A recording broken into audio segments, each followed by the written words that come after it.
नमस्कार दोस्तों, डेट है आज की 10 सितंबर 2020 और स्वागत है आपका एटोवेल डिस्कशन में। 3 इश्यूज आज हमें डिस्कस करने हैं। सबसे पहले हम कल का हमारा जो इशू बाकी है लोकल गवर्नेंस की इंपॉर्टेंस के बारे में वो डिस्कस करेंगे।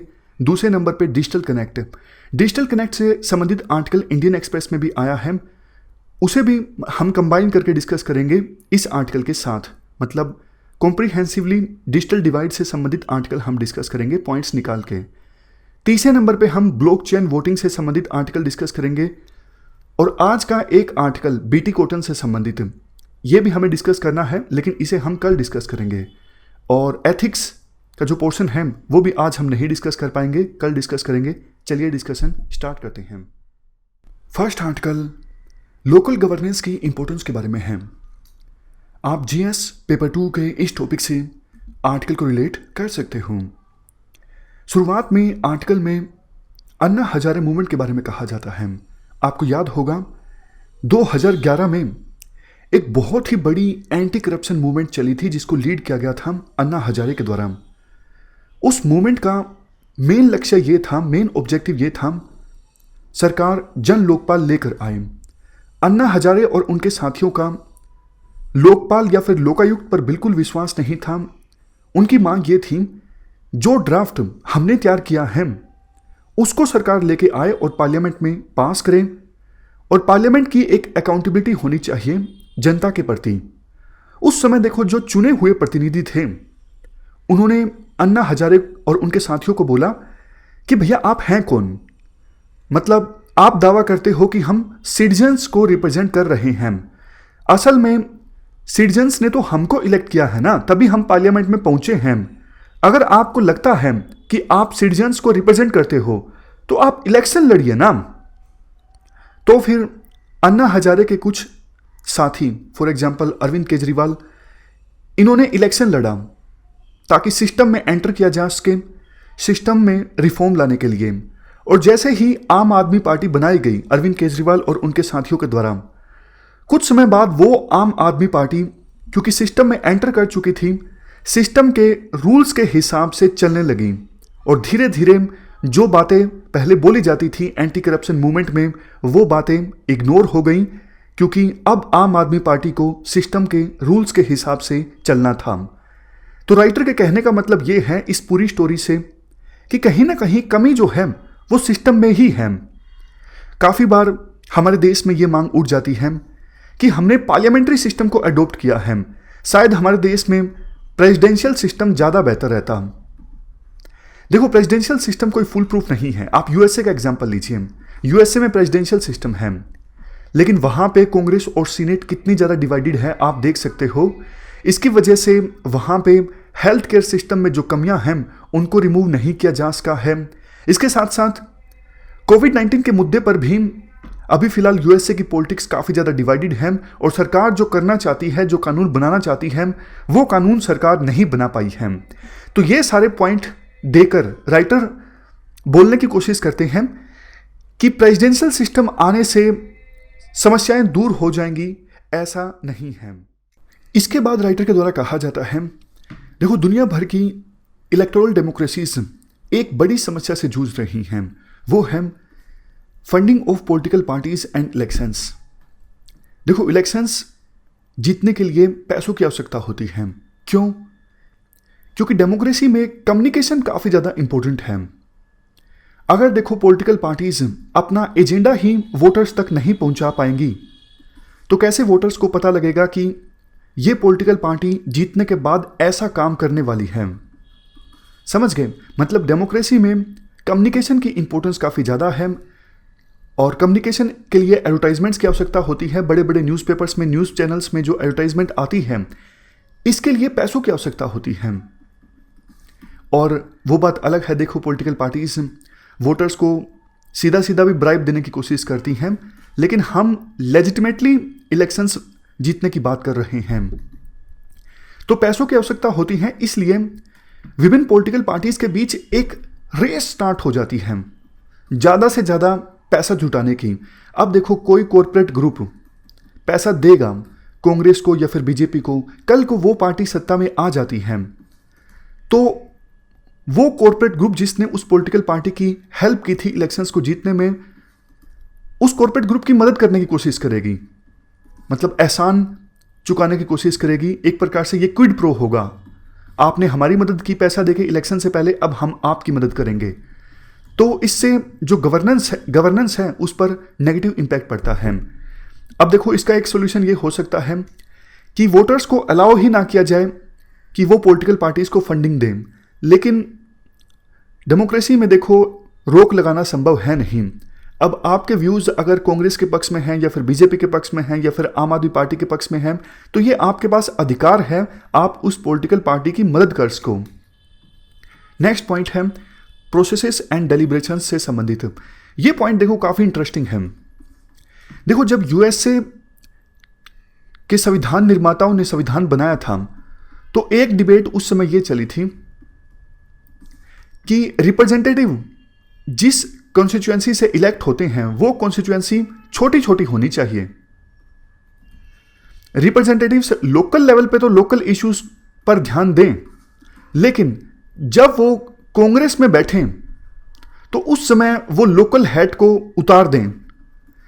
यानी जब वो कांग्रेस में बैठें तो लोकल इश्यूज को भूल जाएं और नेशनल इश्यूज को ध्यान में रखें, नेशनल इश्यूज पर चर्चा हो।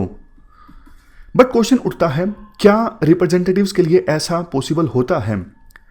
नहीं, क्योंकि देखो जिन वोटर्स ने उस रिप्रेजेंटेटिव को चुना है, जिन वोटर्स की वजह से वो रिप्रेजेंटेटिव कांग्रेस में पहुंचा है, उसको एक चीज ये पता है, अगर मैं वोटर्स की आवाज नहीं उठाऊंगा तो तो फिर वो वोटर्स कल को मुझे फिर से इलेक्ट नहीं करेंगे, मतलब मैं फिर से इलेक्शन नहीं जीत पाऊंगा अगर मैं वोटर्स की आवाज नहीं उठाऊंगा।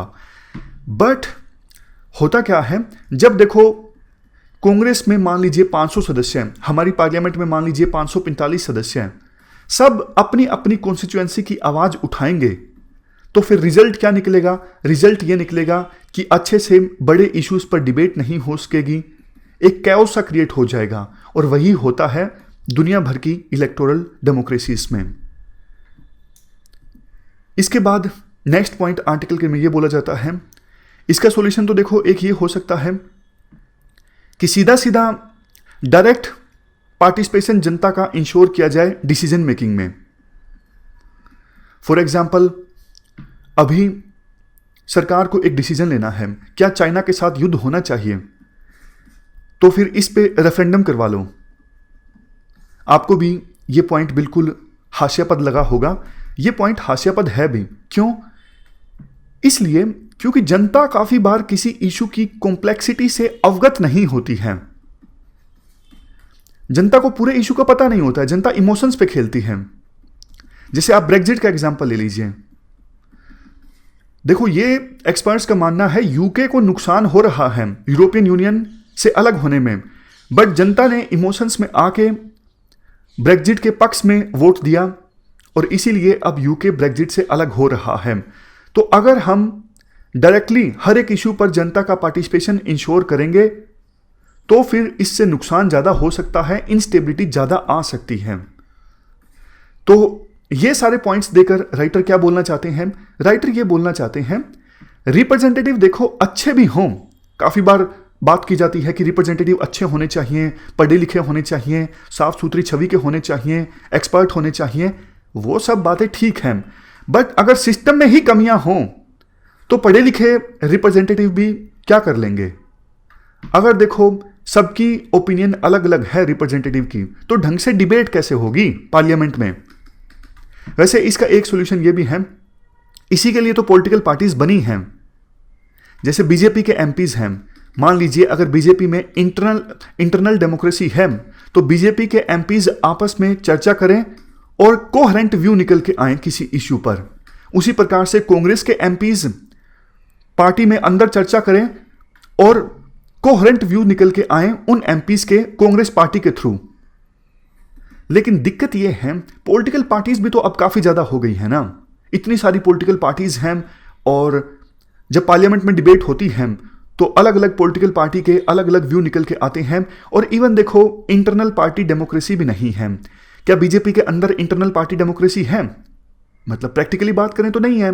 जो बड़े लीडर्स हैं जैसे प्रधानमंत्री मोदी या फिर अमित शाह, इन्हीं के व्यूज़ जो हैं वो ज़्यादा मान्य होते हैं। उसी प्रकार से कांग्रेस में, उसी प्रकार से आम आदमी पार्टी में।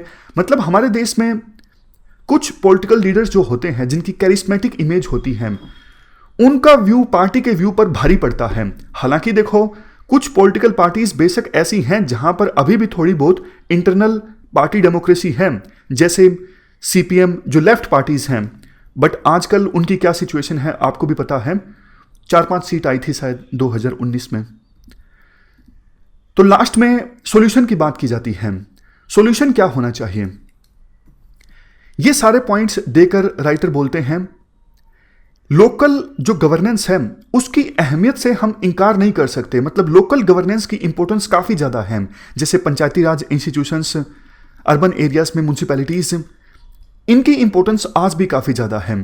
क्योंकि देखो, ये इंस्टीट्यूशंस अच्छे से डिसाइड कर सकते हैं कि लोकल लेवल पर लोगों की आवश्यकता क्या है, पानी को कैसे कंजर्व किया जा सकता है, क्या रणनीति अपनाई जा सकती है ये इंश्योर करने के लिए कि बिजनेस इफेक्टिवली काम करे बिना किसी रुकावट के, कैसे लोकल स्कूल्स और हेल्थ फैसिलिटीज सबको एक्सेसिबल बनाई जा सकती हैं। ये सारे फैसले लोकल गवर्नेंस के इंस्टीट्यूशंस ज़्यादा अच्छे से ले सकते हैं एज कंपेरिजन टू सेंट्रली, यानी दिल्ली में बैठ के आप पूरे भारत के लिए डिसीजन लो। तो आवश्यकता ये है कि लोकल गवर्नेंस पे सरकार ज़्यादा फोकस करे, ज़्यादा इनको फंड्स एलोकेट करे। 3F की बात हमेशा की जाती है, फंड्स, फंक्शनरीज और तीसरा कौन सा, फंक्शंस। मतलब फंड्स अवेलेबल करवाओ, फंक्शनरीज को ट्रेन करो और इनको ज़्यादा पावर दो, मतलब फंक्शंस दो। लास्ट में कंक्लूजन में ये बोला जाता है, देखो जो प्रॉब्लम्स हमने डिस्कस की, जैसे इलेक्टोरल फंडिंग में रिफॉर्म्स और इंटरनल पार्टी डेमोक्रेसी, ये सब रिफॉर्म्स आने चाहिए। बट इसके साथ साथ सिटीजन्स को भी अवेयर होने की आवश्यकता है।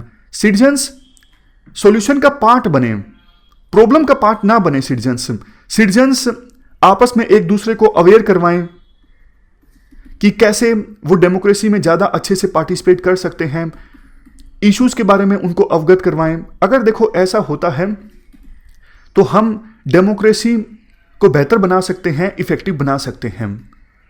तो इस प्रकार से हमने ये पूरा आर्टिकल डिस्कस किया लोकल गवर्नेंस की इंपॉर्टेंस के बारे में। चलते हैं आगे। नेक्स्ट आर्टिकल डिजिटल डिवाइड से संबंधित है। आप जीएस पेपर 2 के इन सारे टॉपिक्स से ये आर्टिकल रिलेट कर सकते हो। क्या कंटेस्ट है, हाल ही में NSO यानी नेशनल स्टैटिस्टिकल ऑर्गेनाइजेशन के द्वारा सर्वे की एक रिपोर्ट जारी की गई, जिसमें पता लगता है विभिन्न स्टेट्स में, सिटीज़ में, विलेजेस में और इनकम ग्रुप्स में कितना ज़्यादा डिजिटल डिवाइड है। वैसे देखो, कोविड-19 आने के बाद सरकार ऑनलाइन एजुकेशन पे काफ़ी ज़्यादा फोकस कर रही है, लेकिन अगर इस डिजिटल डिवाइड को सबसे पहले एड्रेस नहीं किया गया तो फिर बहुत से चिल्ड्रन ऐसे हैं जो एजुकेशन प्राप्त करने से वंचित रह जाएंगे। तो हम पहले कुछ फैक्ट्स की बात करते हैं। सबसे पहले access to computers and internet. हमारे देश में देखो 10 में से 1 घर ऐसा है जहाँ पे कोई डेस्कटॉप, लैपटॉप या फिर टैबलेट है। 25% घर हमारे देश में ऐसे हैं जहाँ पर इंटरनेट फैसिलिटी अवेलेबल है। अर्बन रूरल डिवाइड की बात करें, अर्बन एरियाज में 42% घर ऐसे हैं जहां पर इंटरनेट फैसिलिटी अवेलेबल है, जबकि रूरल इंडिया में 15% घर ऐसे हैं जो कि इंटरनेट से कनेक्टेड हैं। लेकिन देखो, इसके बाद एक्सेस एंड यूटिलाइजेशन गैप की बात की जाती है। सिर्फ इंटरनेट एक्सेस होना इस बात की गारंटी नहीं है कि उस घर में मौजूद सभी लोग उस इंटरनेट का इस्तेमाल करते हों। 20% इंडियंस ऐसे हैं हमारे देश में जिनकी एज 5 साल से ऊपर है, सिर्फ उनको बेसिक डिजिटल लिटरेसी हासिल है। मतलब उनको आता है मोबाइल चलाना या फिर इंटरनेट का इस्तेमाल करना। बाकी 80% लोग जिनकी एज 5% से ऊपर है, उनमें बेसिक डिजिटल लिटरेसी नहीं है। लेकिन वो लोग जिनकी एज 15 से लेकर 29 के बीच में है, यानी यंगर जनरेशन, ऐसे लोगों में से 40% लोग ऐसे हैं जिनको बेसिक डिजिटल लिटरेसी हासिल है, लेकिन दुख की बात यह है इस एज ग्रुप में भी 60% लोग ऐसे हैं जिनको इंटरनेट नहीं चलाना आता या फिर मोबाइल चलाना नहीं आता, डिजिटल ट्रांजैक्शंस नहीं करना आता। इसके बाद रीजनल डिस्पैरिटी की बात करें, नेशनल कैपिटल में देखो इंटरनेट एक्सेस हाईएस्ट है। 55% घर ऐसे हैं जिनमें इंटरनेट की एक्सेस है। उसके बाद हिमाचल प्रदेश और केरला, ये भी ऐसे राज्य हैं जहां पर 50% से ज़्यादा घरों में इंटरनेट की एक्सेस है। लेकिन उड़ीसा की बात करें, उड़ीसा में देखो 10 में से सिर्फ एक घर में इंटरनेट की एक्सेस है। और भी काफ़ी सारे राज्य हैं, जैसे इवन कर्नाटक और तमिलनाडु, ये तो वो राज्य हैं जिनको सॉफ्टवेयर हब माना जाता है। आप बेंगलोर की बात कीजिए, चेन्नई की बात कीजिए, या फिर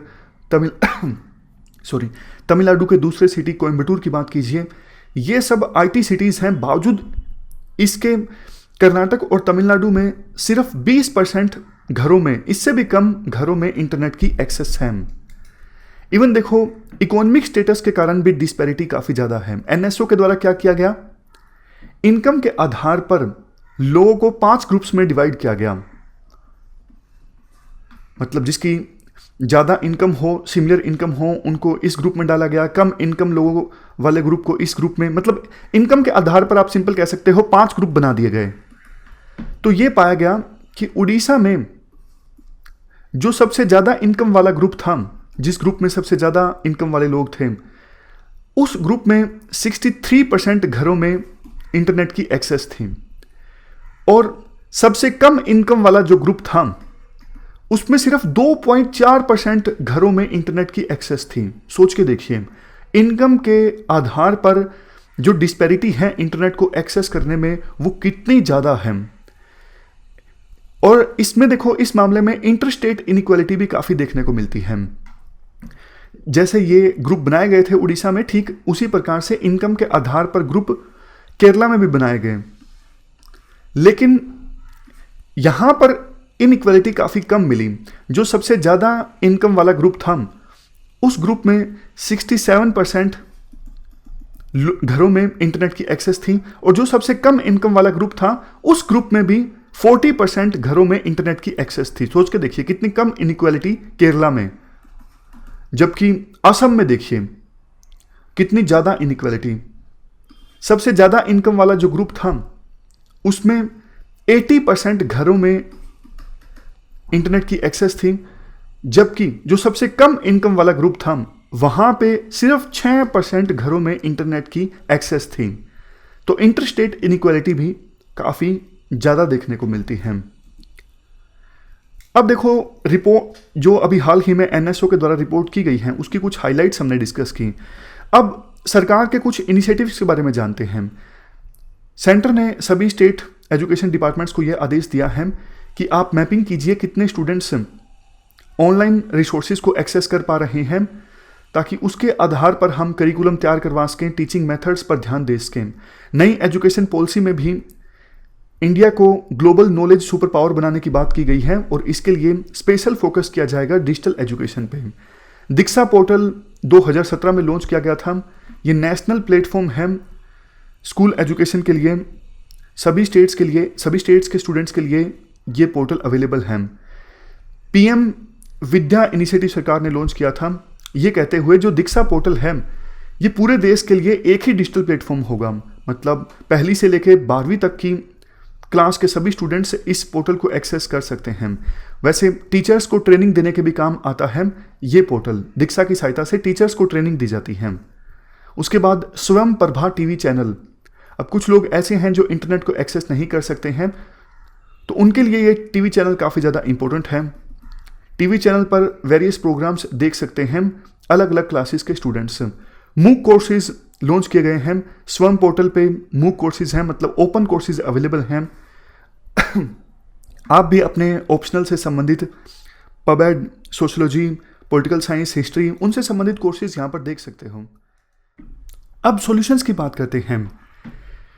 देखो, सबसे पहला सॉल्यूशन राइटर के द्वारा ये दिया जाता है, ये बात तो सही है कि डिजिटल इनोवेशन आने से अब एजुकेशन का और बेहतर ढंग से डेमोक्रेटाइजेशन होगा, मतलब अपॉर्चुनिटी मिलेगी। जो लोग पहले फिजिकली एजुकेशन हासिल करने में सक्षम नहीं थे, अब वो कंप्यूटर के माध्यम से, मोबाइल डिवाइसेस के माध्यम से एजुकेशन प्राप्त कर सकेंगे। बट आवश्यकता ये है कि फ्रंटलाइन पर जो पढ़ा रहे हैं यानी टीचर्स, उनको ऑटोनमी और फ्लेक्सिबिलिटी दी जाए ताकि वो टीचिंग में नए नए इनोवेशन को अपना सकें बच्चों को पढ़ाने के लिए।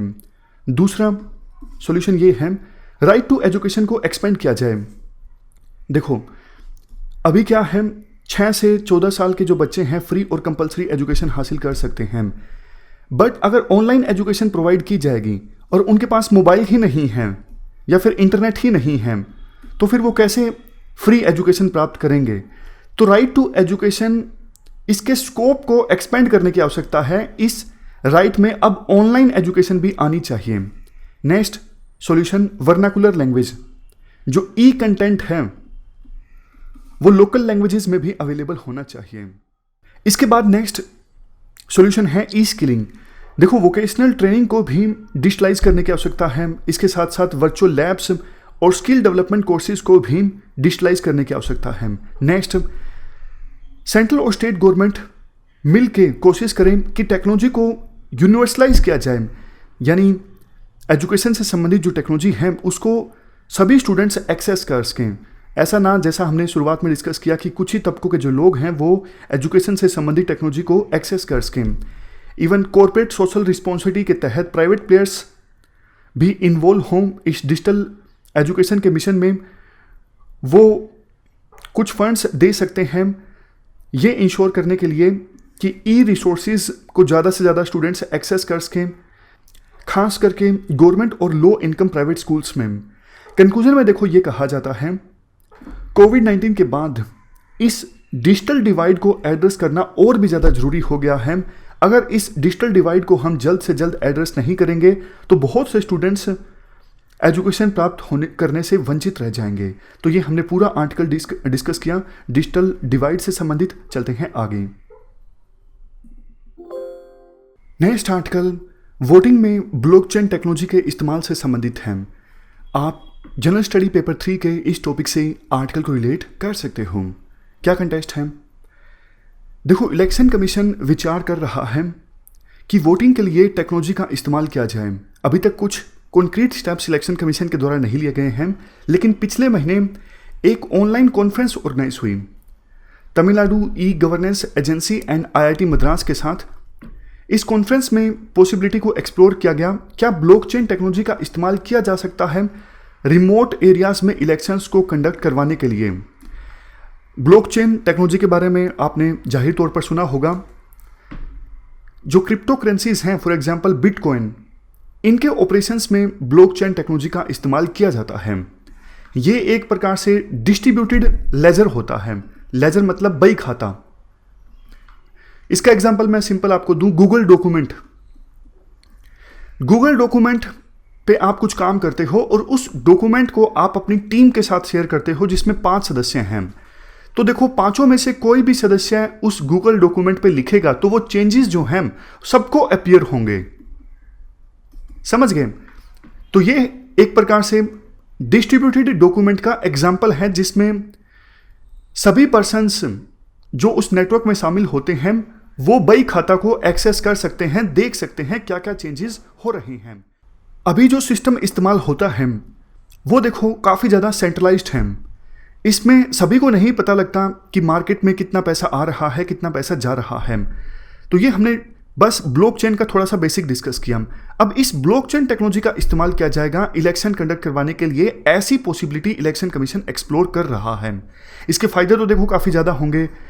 जो माइग्रेंट वर्कर्स हैं या फिर वो लोग जो दूर दराज के एरिया में रहते हैं वो इलेक्शन प्रोसेस में पार्टिसिपेट कर सकेंगे, उनका वोट भी रजिस्टर किया जा सकेगा। बट देखो इसके नुकसान भी काफ़ी ज़्यादा हैं, काफ़ी ज़्यादा कंसर्न्स हैं, वो बताए जाते हैं राइटर के द्वारा। राइटर कहते हैं हमारे देश में देखो ऐसी धारणा है कि किसी प्रॉब्लम के लिए आप टेक्नोलॉजी का इस्तेमाल करोगे तो मतलब वो सॉल्यूशन बेहतर ही होगा, बट ऐसा नहीं है।